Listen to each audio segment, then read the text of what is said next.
Hi there, Greg Shear with the St. Sinner Orchestra, and we're continuing our series about the saxophone in pop music.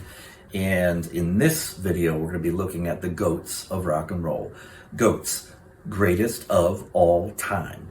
So my saxophone playing friends are probably going to take me to task for leaving out some of their favorites, because there are many, but we're just going to dip down into a few highlights.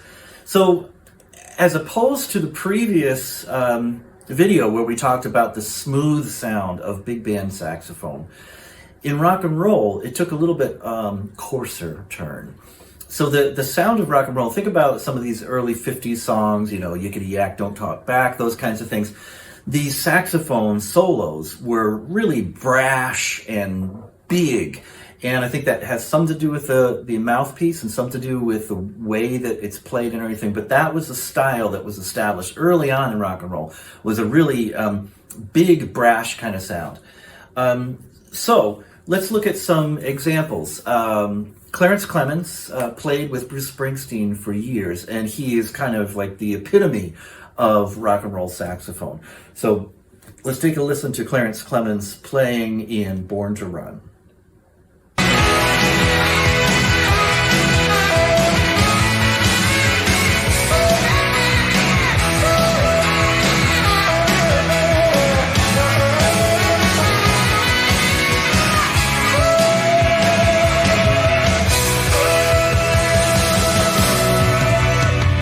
Was one of my favorite bands growing up, and one of the things that makes their sound is that one of their players plays many woodwind instruments, clarinet and flute and saxophones.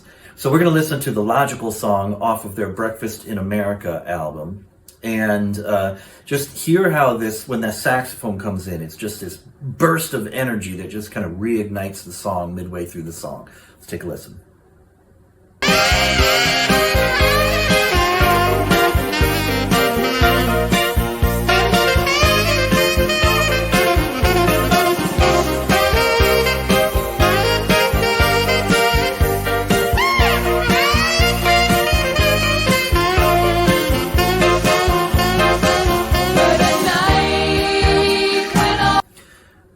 Whereas the first two examples were kind of biting, a honking kind of sound that the saxophone can get. The next example is a little smoother.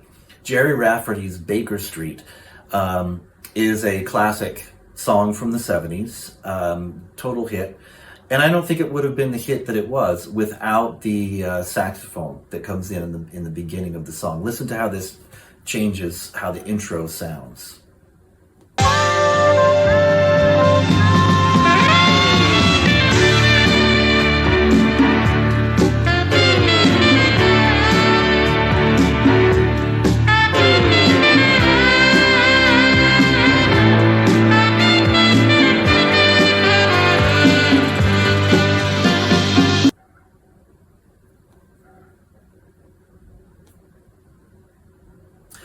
And of course, no discussion of saxophone in pop music would be complete without the Steely Dan.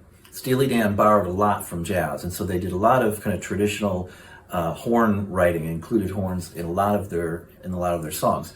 There are many examples that we could use. I've chosen Peg because it's, I just think, a really interesting sound. It's using soprano saxophone in the intro. It's doubled with, I believe, a clavichord.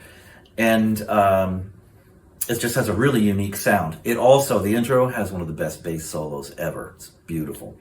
And then we'll dip down a little bit later in the song where the soprano saxophone is interjecting between the vocals. And it's just a really unique sound. And when you hear it, you go like, yeah, I've heard that a million times. It's just something that creates the fingerprint of this song.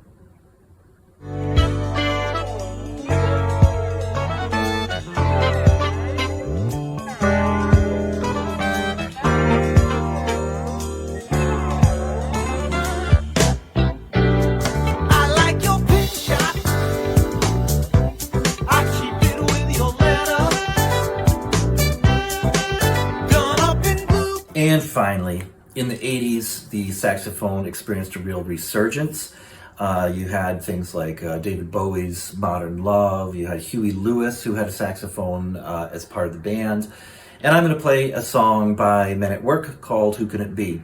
And once again, the saxophone here in the intro just creates this musical marker, this fingerprint that this song would not be the song without the saxophone. In fact, I don't think it would have been a hit without this saxophone line in it. So let's take a listen.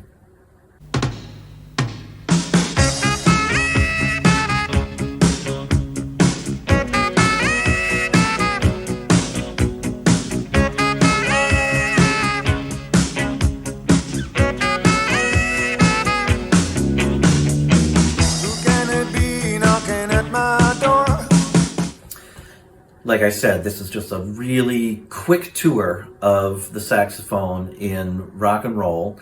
A couple examples to pique your interest, and hopefully they have gotten your interest going enough that you rush out and buy your tickets to the Sax and Violins concert that is this Friday, November 8th at 7 p.m.